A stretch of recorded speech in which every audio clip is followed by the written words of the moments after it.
नमस्कार दोस्तों, स्वागत करता हूं आपके अपने चैनल टाइमलाइन क्रॉनिकल्स में। दोस्तों, क्या आप जानते हैं कि भारत की सबसे पुरानी सभ्यताओं में से एक आज भी जीवित है और वह जगह है तमिलनाडु। यहाँ की संस्कृति 2000 साल से भी पुरानी है। यहाँ के मंदिर सिर्फ पूजा की जगह नहीं बल्कि इतिहास की किताबें हैं। तो चलिए आज के इस सफर में हम जानते हैं तमिलनाडु का अद्भुत इतिहास। वीडियो को अंत तक जरूर देखिएगा क्योंकि अंत में मैं आपको बताऊंगा कि तमिलनाडु को क्यों कहा जाता है द्राविड़ संस्कृति की आत्मा। तमिलनाडु का इतिहास संगम काल से शुरू होता है जो लगभग 500 ईसा वर्ष पूर्व से 300 ईस्वी तक चला। यह काल तमिल साहित्य, कविता और दार्शनिक विचारों का स्वर्ण युग माना जाता है।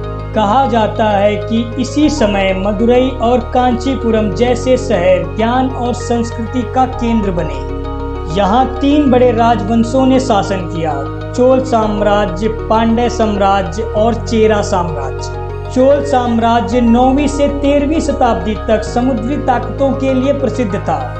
राजा राजराज चोल और राजेंद्र चोल ने दक्षिण एशिया से लेकर श्रीलंका और मलेशिया तक अपना प्रभाव फैलाया। वहीं पांड्य साम्राज्य ने मदुरई को राजधानी बनाकर साहित्य और व्यापार का सबसे बड़ा केंद्र बना और चेरा साम्राज्य ने पश्चिमी तट पर मसाले और समुद्री व्यापार को बढ़ाया। तमिलनाडु को मंदिरों की भूमि भी कहा जाता है। वृद्धेश्वर मंदिर, जिसे चोलों ने बनवाया, वह आज भी अपनी भव्यता से पूरी दुनिया को चौंकाता है। रामेश्वरम मंदिर, मीनाक्षी मंदिर और कांचीपुरम के मंदिर सिर्फ धार्मिक स्थल नहीं बल्कि हजारों साल पुराने स्थापत्य चमत्कार हैं। 13वीं से 16वीं शताब्दी में दिल्ली सल्तनत और विजयनगर साम्राज्य का प्रभाव तमिलनाडु तक पहुंचा।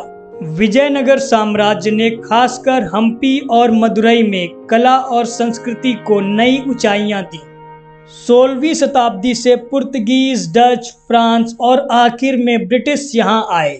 मद्रास, जिसे आज चेन्नई के नाम से जानते हैं, वह ब्रिटिश ईस्ट इंडिया कंपनी का एक बड़ा केंद्र बना। यहीं से स्वतंत्रता आंदोलन की लहर भी उठी जिसमें सुब्रमण्यम भारती और राजाजी जैसे नेताओं ने अहम भूमिका निभाई।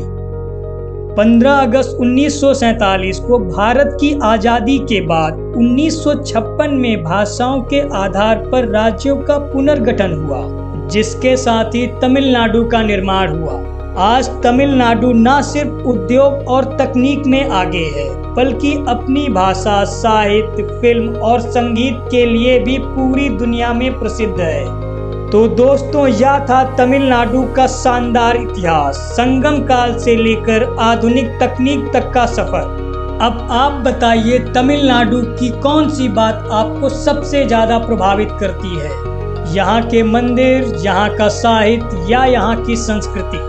और हाँ, अगर आपको हमारी यह ऐतिहासिक यात्रा पसंद आई हो तो टाइमलाइन क्रॉनिकल्स को सब्सक्राइब जरूर कीजिए क्योंकि आगे हम आपको इतिहास की और भी रोमांचक कहानियां सुनाएंगे। तो मिलते हैं अगले वीडियो में, तब तक के लिए जय हिंद, जय तमिलनाडु।